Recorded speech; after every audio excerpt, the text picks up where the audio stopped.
Hello students and welcome back to our YouTube channel विद्यम।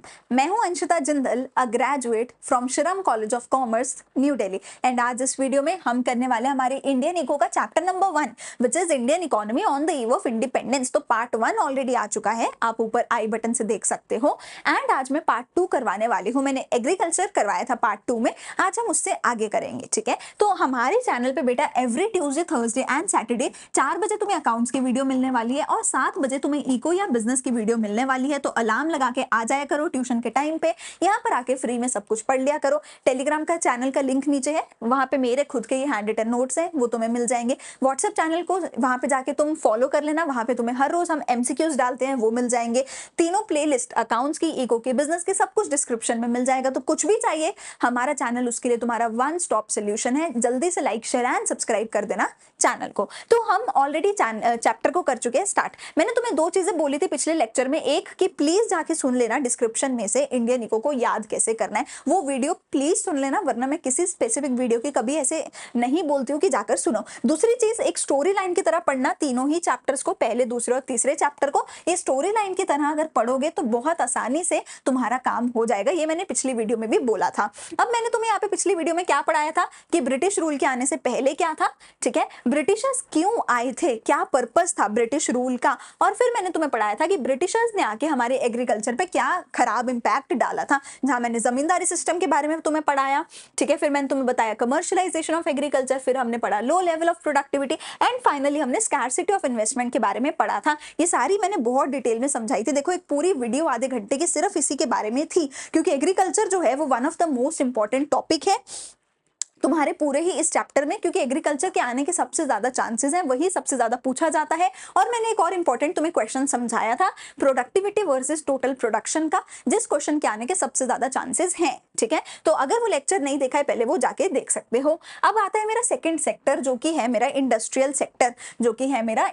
Sector, तो industrial sector में Britishers ने क्या क्या खराबी करी, एग्रीकल्चर में क्या खराब किया, वो पता चल गया। इंडस्ट्री में मेरी सबसे ज्यादा इंपॉर्टेंट जो इंडस्ट्री थी वो थी हैंडीक्राफ्ट इंडस्ट्री, जिसको पूरी तरीके से तबाह किया था ब्रिटिशर्स ने। इंडस्ट्रीज के लिए ब्रिटिशर्स ने क्या किया, वो एक स्पेसिफिकली डी इंडस्ट्रियलाइजेशन की पॉलिसी लेकर आए। ब्रिटिशर्स क्या लेकर आए, एक ऐसी पॉलिसी लेकर आए जो स्पेसिफिकली इंडस्ट्रियलाइजेशन को खत्म करने के लिए, डी इंडस्ट्रियलाइजेशन करने के लिए लेकर के आए थे। उन्होंने बोला हम वही सब करेंगे जो ब्रिटेन के लिए हेल्पफुल है, और वो सब कुछ करेंगे जो इंडिया की इंडस्ट्रीज को तबाह करने के लिए हम कर सकते हैं। उनका मेन गोल ही ये था कि इंडिया की इंडस्ट्री को तबाह कर दो। अगर इनकी इंडस्ट्री तबाह हो गई तो ये सामान कहां से लेंगे, तो ये सारा सामान ब्रिटेन से लेंगे, और जब सारा सामान ब्रिटेन से लेंगे तो ब्रिटेन की इंडस्ट्रीज बहुत अच्छी हो जाएंगी, बहुत डेवलप हो जाएंगी, वहां पे दुनिया भर से इन्वेस्टमेंट आने लग जाएगी। यही ब्रिटिशर्स ने किया है। उन्होंने क्या बोला,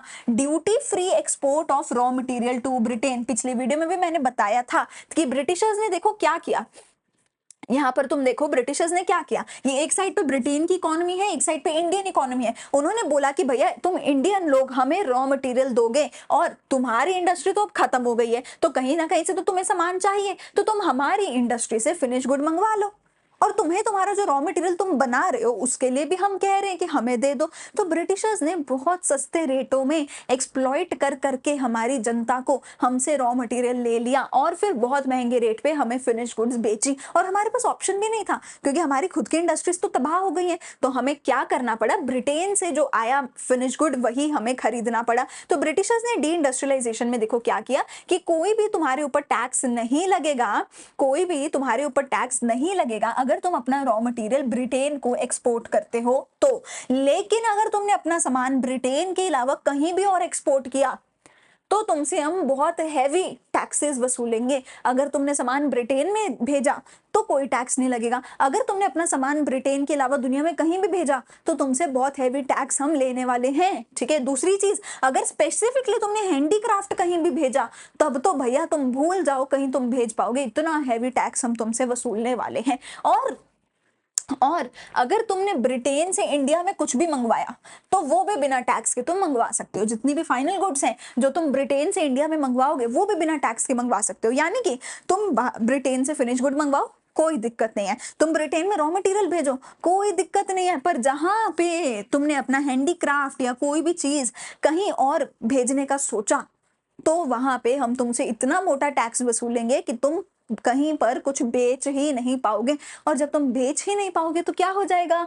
डी इंडस्ट्रियलाइजेशन हो जाएगा। अच्छा, दूसरी चीज तुम सोचो, बाहर नहीं भेज सकते, अपने देश में तो बेच ही सकते हैं ना सामान बना के। अपने देश में कैसे बेचोगे? जब ब्रिटेन से फिनिश गुड आ रही है और बहुत सस्ते दामों पे आ रही है, तो अपने देश में कैसे बेचोगे? तो तुम्हारे जो अपने देश में बेचने के सपने थे वो भी खत्म हो गए, क्योंकि कंपटीशन इतना हो गया ब्रिटेन की गुड्स से। ब्रिटेन की गुड्स आने लग गई बिना टैक्स के, तो ये सस्ती पड़ रही थी, तो लोग ब्रिटेन का सामान खरीदने लग गए। अपने देश का सामान लोगों ने खरीदना बंद कर दिया। और जब इंडिया की डी इंडस्ट्रियलाइजेशन हो गई, तो इन्होंने अपने गुड्स का सामान भी बढ़ा दिया, अपने गुड्स का प्राइस भी बढ़ा दिया। ठीक है ना? तो हुआ क्या? हमारा रॉ मटेरियल बाहर जा रहा है बिना टैक्स के, उनकी फिनिश गुड इंडिया में आ रही है बिना टैक्स के। अब हमारी इंडस्ट्री अगर सोचे कि हम बाहर सामान भेजेंगे, नहीं भेज सकते, हैवी टैक्स लगेगा। हमारी इंडस्ट्री सोचे कि अपने देश में सामान बेचेंगे, नहीं बेच सकते, क्योंकि ब्रिटिश की गुड से कंपटीशन आ गया। तो हमारी इंडस्ट्री ना बाहर भेजने लायक रही, ना इंडिया में सामान बेचने लायक रही। हमारी इंडस्ट्री पूरी तरह से तबाह हो गई। ठीक है जी, इसी को डी इंडस्ट्रियलाइजेशन बोला जा रहा है। दूसरी चीज, adverse effect of decline of handicraft industry. अब ना तो तुम एक्सपोर्ट कर सकते हो, ना ही तुम अपने देश में बेच सकते हो, तो तुम कंपनियां बंद करोगे। अच्छा, अगर कंपनीज बंद करोगे तो तुम्हारे एम्प्लॉयज कहाँ जाएंगे? बेचारे एम्प्लॉयज भी तो काम से निकल जाएंगे ना। तो बहुत ज्यादा बड़े लेवल पे अनएम्प्लॉयमेंट हो गई थी, क्योंकि हैंडीक्राफ्ट हमारी बहुत बड़ी इंडस्ट्री थी जो बंद हुई थी, तो अनएम्प्लॉयमेंट बहुत ज्यादा हो गई थी। अब जो अनएम्प्लॉयड थे वो और ज्यादा जा रहे थे एग्रीकल्चर में। एग्रीकल्चर में पहले मैंने तुम्हें बताया कितना बुरा हाल था, तो बहुत बुरा हाल यहाँ पे होता जा रहा था, अनएम्प्लॉयमेंट बहुत ज्यादा बढ़ गई थी। ठीक है। अच्छा, lack of capital goods industries. तुम्हें कुछ भी अगर बनाना है ना, उसके लिए तुम्हें कैपिटल गुड्स तो चाहिए। यानी कि अगर मुझे अपनी खुद की फैक्ट्री खोलनी है, मुझे फैक्ट्री खोलने के लिए पहली चीज तो ये चाहिए, सामान, मतलब सीमेंट और ये सब कुछ चाहिए, ताकि मैं फैक्ट्री की दीवारें और सब पूरा इंफ्रास्ट्रक्चर बना सकूं। All of those are capital goods. ठीक है, सीमेंट और ये सारी चीजें। अच्छा, उसके अलावा मुझे बहुत सारी मशीनरी चाहिए होगी, हैवी मशीनरी चाहिए होगी, हैवी इंफ्रास्ट्रक्चर चाहिए होगा फैक्ट्री बनाने के लिए। वो सारी चीजें कहाँ से मिलेंगी? वो सारी चीजें मुझे मिलेंगी जो मशीन बनाने वाली इंडस्ट्री है या कुछ भी दूसरा बनाने वाली इंडस्ट्री है। तो अगर मुझे अपनी कपड़े की फैक्ट्री भी खोलनी है, कपड़े की फैक्ट्री खोलने के लिए मुझे मशीन वाली फैक्ट्री तो चाहिए, जहां से मैं मशीन खरीद के ला सकूं। पर हमारे देश में तो कोई ऐसी फैक्ट्री ही नहीं है जो मशीन बनाए। तो मैं चाहकर भी कपड़े की फैक्ट्री खोल नहीं सकती, क्योंकि कपड़े की फैक्ट्री में मशीन लगाने के लिए कोई मशीन बनाने वाला है ही नहीं।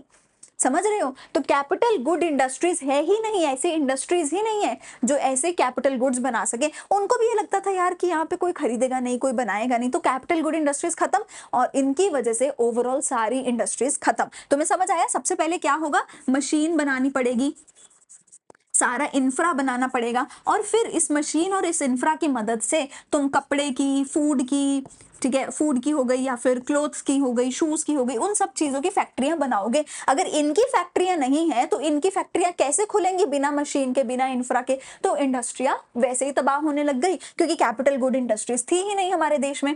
लो कंट्रीब्यूशन टू जीडीपी, हमारे देश के 2/3 पॉपुलेशन एग्रीकल्चर में थी, और मेजरली सारा कॉन्ट्रीब्यूशन वहीं से आ रहा था। इंडस्ट्रियल सेक्टर का कॉन्ट्रीब्यूशन बहुत कम होता जा रहा था, क्योंकि हैंडीक्राफ्ट वैसे ही तबाह हो चुकी थी, अनएम्प्लॉयमेंट बढ़ती जा रही थी, कैपिटल गुड्स इंडस्ट्रीज नहीं थी, कोई भी इंडस्ट्री नहीं बच पा रही थी, तो जीडीपी में उसका कंट्रीब्यूशन इंडस्ट्रियल सेक्टर का गिरता ही जा रहा था।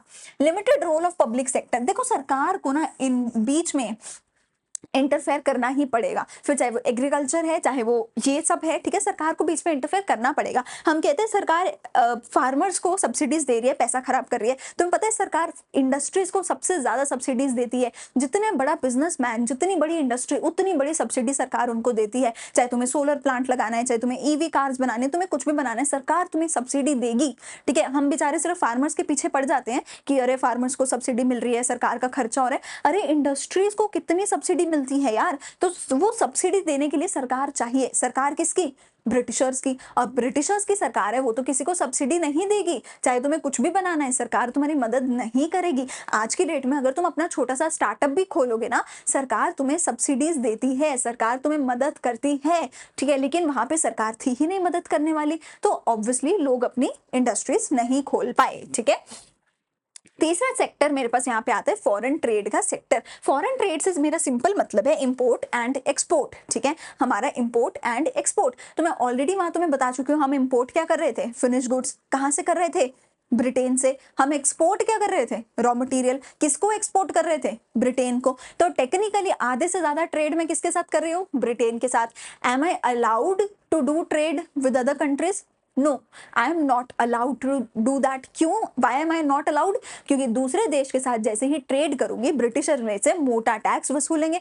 सो technically I was not allowed to trade with other countries, I was only and only allowed to trade with Britain, ठीक है। तो which is why हमारा सबसे बड़ा जो ट्रेड पार्टनर था वो सिर्फ और सिर्फ कौन था, ब्रिटेन था, ठीक है। तो इंडिया क्या था, exporter of raw material, importer of finish goods, और ये सब कुछ वो किसके साथ कर रहा था, सिर्फ और सिर्फ ब्रिटेन के साथ। मोनोपोली ऑफ ब्रिटेन, मोनोपोली थी ब्रिटेन की, क्यों, क्योंकि आधे से ज्यादा ट्रेड तो भैया हम सिर्फ और सिर्फ ब्रिटेन के साथ कर रहे थे। जैसा मैंने बोला कि I was technically not allowed to trade with other countries, तो आधे से ज्यादा ट्रेड तो मेरा ब्रिटेन के साथ ही हो रहा था, तो उसका मोनोपोली था। दूसरा इंपॉर्टेंट पॉइंट, स्विस कैनाल 1869 में ओपन हुआ था, जिसका एक डायरेक्ट रूट मिल गया था इंडिया और लंदन को ट्रेड करने के लिए। 7200 किलोमीटर से डिस्टेंस डिक्रीज हो गया था, ठीक है। तो बेसिकली हो क्या रहा था कि अगर ये लेट्स से हमारा पूरा मैप है, तो यहाँ ब्रिटेन है, यहाँ पे इंडिया है। पहले क्या हो रहा था, इनको तो पूरा ऐसे घूम के आना पड़ रहा था, ठीक है, क्योंकि बीच में कुछ प्रॉब्लम थी,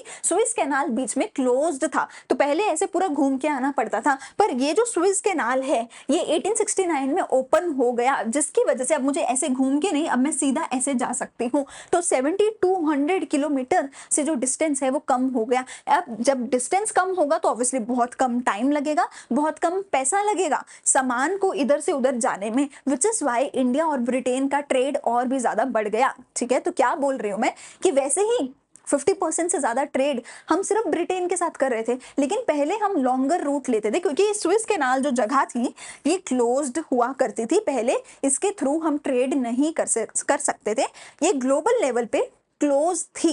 पर 1869 में ये ओपन अप हो गई, 1869 में ओपन अप हो गई। जब तक ये ओपन नहीं थी, लेट्स से यहाँ पे स्विस कैनाल है, अब अगर यहाँ पे कुछ क्लोज्ड है तो मैं ये डायरेक्ट रूट नहीं ले सकती, हमें पहले ऐसे घूम के जाना पड़ता था, क्योंकि इधर अफ्रीका और वो सब था, ठीक है, अभी भी है वो तो खैर, ठीक है। तो पहले मुझे पूरा अराउंड अफ्रीका घूम के जाना पड़ता था। अब क्या हो गया, अब यहाँ पर ये जो पॉइंट ब्लॉक था, यहाँ पर ये जो पॉइंट ब्लॉक था, अब ये पॉइंट जो ब्लॉक था ये खत्म हो गया।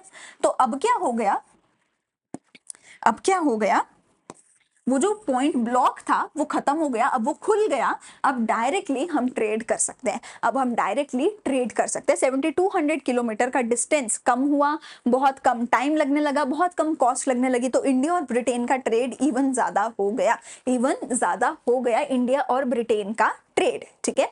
अगला, Britishers used Indian wealth to meet their own office and war expenses. इसका क्या मतलब है, इसका ये मतलब है, देखो जब भी हम एक्सपोर्ट करते हैं सामान, तो हमारे पास फॉरेन एक्सचेंज इकट्ठा हो जाता है, फॉरेन एक्सचेंज इकट्ठा हो जाता है, यानी हमारे पास पैसा आ जाता है, ठीक है, प्लस हो जाता है, ऐसा लगा लो। और जब भी हम इंपोर्ट करते हैं सामान, जब भी इंपोर्ट करते हैं तो हमें बाहर वालों को पेमेंट करनी पड़ेगी, तो हम पेमेंट करते हैं तो हमारा फॉरेन एक्सचेंज माइनस हो जाता है, ठीक है ना। अगर मैं सामान एक्सपोर्ट करूंगी तो मेरे पास पैसा आएगा, अगर मैं इंपोर्ट करूंगी तो मेरा पैसा जाएगा। इंडिया में क्या होता था, हमेशा ही एक्सपोर्ट ज्यादा होते थे, इंपोर्ट कम होते थे, क्योंकि रॉ मटेरियल बहुत सारा हम एक्सपोर्ट करते थे और इंपोर्ट हम कम करते थे, क्योंकि गरीब लोग थे, ज्यादा इंपोर्ट नहीं करवा पाते थे, ठीक है।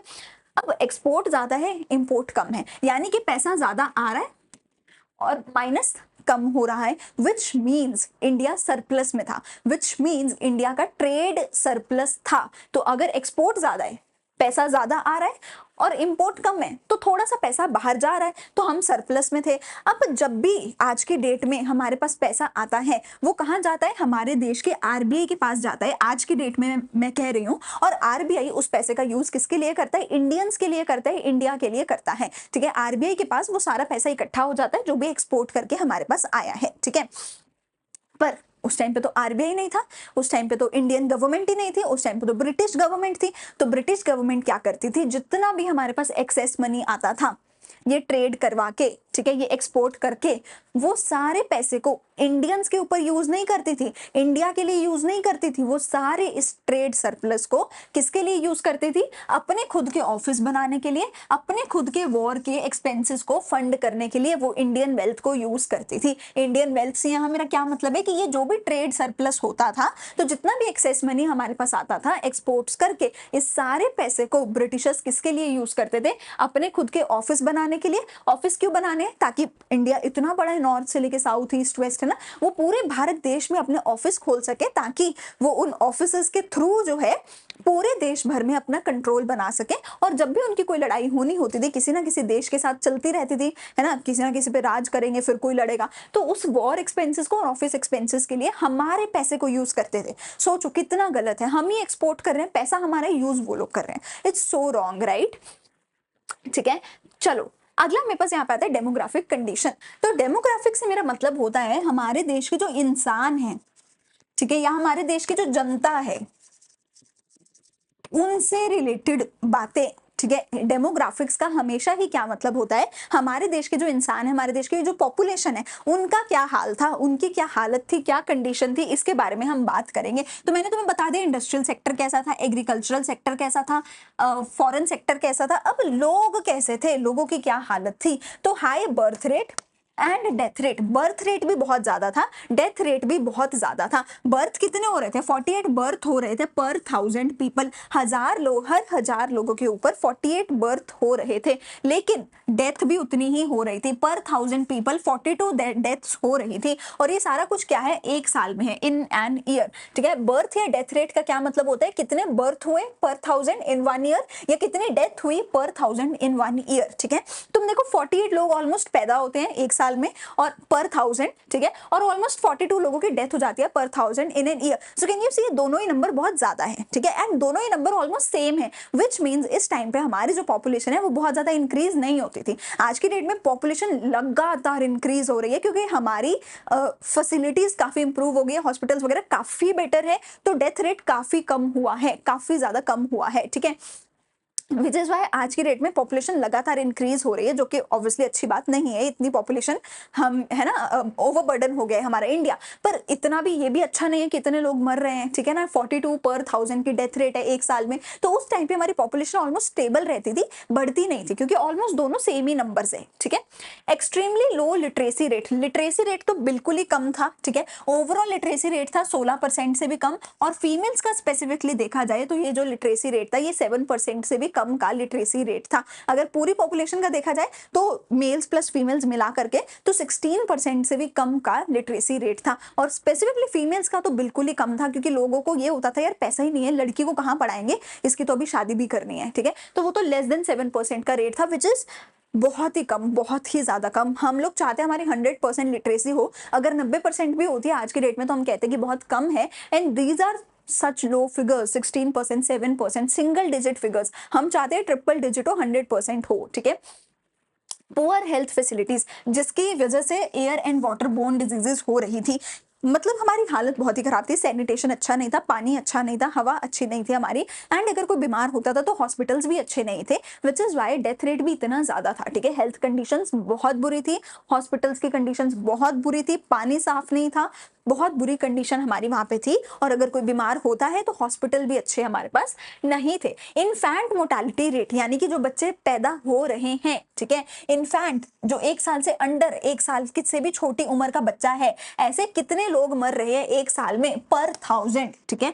एक साल में कितने बच्चे मर रहे हैं पर 1000 under the age of 1 year, 218 बच्चे पर 1000 दे डाई इन 1 ईयर। ठीक है, मतलब देखो हर साल में 48 पर 1000 का तो बर्थ रेट है, बट उन 48 की जगह पे आप इन्फेंट मोर्टालिटी रेट देखो, 218 पर 1000 जितने पैदा होते हैं था। अगर 1000 बच्चे पैदा हुए हैं, उन 1000 में से 218 बच्चे तो एक साल के अंदर अंदर ही उनकी डेथ हो जाती है। विच इज वाई मैंने तुम्हें बोला कि पॉपुलेशन नहीं बढ़ रही थी, पॉपुलेशन स्टेबल थी, क्योंकि इन्फेंट मोर्टालिटी रेट भी इतना ज्यादा था। अच्छा, इन्फेंट मोर्टालिटी रेट ज्यादा क्यों होता है, क्योंकि जब एक बच्चा छोटा होता है उसको बहुत ही ज्यादा क्लीन एनवायरनमेंट चाहिए होता है, बहुत अच्छी फैसिलिटीज चाहिए होती हैं, अच्छा हॉस्पिटल और सब कुछ अच्छा चाहिए होता है। अच्छा, स्पेशली जब उसका बर्थ हो रहा है, जब डिलीवरी हो रही है, उस टाइम पे अच्छी कंडीशंस चाहिए, हॉस्पिटल और सब कुछ चाहिए। वो तो नहीं था, तो ऑब्वियस सी बात है डेथ तो हो रही थी। लो लाइफ एक्सपेक्टेंसी मतलब कि ऑन एन एवरेज हमारे देश में लोग कितनी उम्र तक जी रहे हैं, जितना साफ देश होगा, जितनी अच्छी कंडीशंस होगी, उतनी ज्यादा एज तक लोग जिएंगे। जैसे जापान में कुछ जगह पे लाइफ एक्सपेक्टेंसी बहुत ज्यादा है, जहाँ पे ज्यादा पोल्यूशन होता है वहाँ पे लाइफ एक्सपेक्टेंसी कम होती है, जहाँ पे बुरी हेल्थ कंडीशंस होती है, बुरी हॉस्पिटल्स वगैरह सब खराब होता है, वहाँ लो लाइफ एक्सपेक्टेंसी होती है। और उस टाइम पे भारत के लोग सिर्फ 32 साल की उम्र तक ही जी पा रहे थे, एवरेज एज वो सो लो। ये इसलिए भी हो सकता है स्पेसिफिकली क्योंकि हमारा इन्फेंट मोर्टेलिटी रेट बहुत ज्यादा था, विच इज वाई ये एवरेज बहुत नीचे आ जाएगी। मतलब 218 लोग तो एक साल से भी कम में मर गए, तो सोचो हमारी एवरेज बहुत नीचे आ जाएगी, इस वजह से भी ये हो सकता है। आज के डेट में 69 ईयर्स का है हमारा लाइफ स्पैन, की ऑलमोस्ट 70 साल तक तो भाई लोग आज की डेट में भारत में जीते हैं। एंड वी सी कि हाँ काफी अच्छी खासी ओल्ड एज पॉपुलेशन हमारे देश में है। तो आज की डेट में 69 ईयर्स तक जो लोग हैं ऑन एन एवरेज जी रहे हैं, लाइफ एक्सपेक्टेंसी आज की डेट में काफी ज्यादा है, ठीक है, ऑलमोस्ट डबल है, ठीक है। वाइड स्प्रेड पॉवर्टी, गरीबी बहुत ही ज्यादा थी, गरीबी हद से ज्यादा थी, हद से ज्यादा गरीबी हो गई थी। एग्रीकल्चर तो तबाह हो गया, इंडस्ट्रियल सेक्टर तो तबाह हो गया, फॉरेन सेक्टर में भी अच्छा कुछ चल नहीं रहा है, तो लोग पैसा कहाँ से कमाएंगे? हैंडीक्राफ्ट की इंडस्ट्री खत्म हो गई, लोग अनएम्प्लॉयड हो गए, तो लोग पैसा कहाँ से कमाएंगे? तो लोग गरीब हैं, लोग पढ़े लिखे नहीं हैं, लोग बीमार हैं और लोग मर रहे हैं। ये कंडीशन थी हमारे देश के लोगों की। एग्रीकल्चर में भी हमने पढ़ा कि क्योंकि फूड क्रॉप्स नहीं बन रही थी तो भूखमरी थी, फेमाइंस थे, एंड फेमाइंस की वजह से भी लोग मर रहे थे। तो ये कंडीशन थी हमारे देश के लोगों की अंडर द हमारे ब्रिटिशर्स का जो राज था उसके अंडर, and nobody would actually want ever to live in such a condition, which is why जो हुआ फिर हमें आज़ादी मिली, हमारे लोगों ने आज़ादी ली, क्योंकि कोई भी नहीं चाहेगा ऐसी कंडीशंस में रहना। एंड अगर किसी भी देश में डेमोक्रेटिक सरकार है तो वो कभी भी नहीं अपने लोगों को ऐसे में रहने देगी। एंड जब से हमारी आज़ादी हुई है तब से लगातार हमारे मैट्रिक्स इंप्रूव हो रहे हैं। हाँ, चाहे करप्शन है, चाहे काफ़ी प्रॉब्लम्स हैं, पर स्टिल काफी हमारे जो है मैट्रिक्स इंप्रूव हुए हैं, जैसे कि 32 से 69 ईयर्स पे आ गए हैं। हमारे बर्थ रेट, डेथ रेट सब कुछ कंट्रोल में आया है, इनफैंट मोर्टेलिटी रेट कम हुआ है, सारी फैसिलिटीज इंप्रूव हुई हैं। पर ब्रिटिशर्स के टाइम पे ना पढ़ाई थी, ना ही नौकरियां थी, पॉवर्टी थी, पैसा नहीं था, और ना ही हमारे पास हेल्थ कंडीशंस अच्छी थी। बर्थ रेट, डेथ रेट ज्यादा था, इनफैंट मोर्टेलिटी रेट ज्यादा था, लिटरेसी रेट कम था, पॉवर्टी बहुत ज्यादा थी, ठीक है। चलो आज की क्लास को हम यहीं पे खत्म करते हैं, बाकी का चैप्टर जो है हम अगली क्लास में कंटिन्यू करेंगे, एंड उसमें हम इस चैप्टर को करेंगे खत्म। अगर कोई भी डाउट है तो कमेंट सेक्शन में जाके आप वहां से अपने डाउट्स को पूछ सकते हो। नीचे आपको सारी प्लेलिस्ट मिल जाएगी, अकाउंट्स की, इको की, बिजनेस की प्लेलिस्ट को सेव कर लो और उनको प्लेलिस्ट को पूरा फॉलो करो। पूरा सिलेबस फ्री ऑफ कॉस्ट हम यहाँ पर करवाने वाले हैं। अगर वीडियो अच्छी लगे तो please like, share and subscribe to our channel. अपने फ्रेंड्स के साथ शेयर करो, कमेंट्स में बताओ अपने व्यूज। हम मिलते हैं अगली वीडियो में इसके पार्ट 3 के साथ।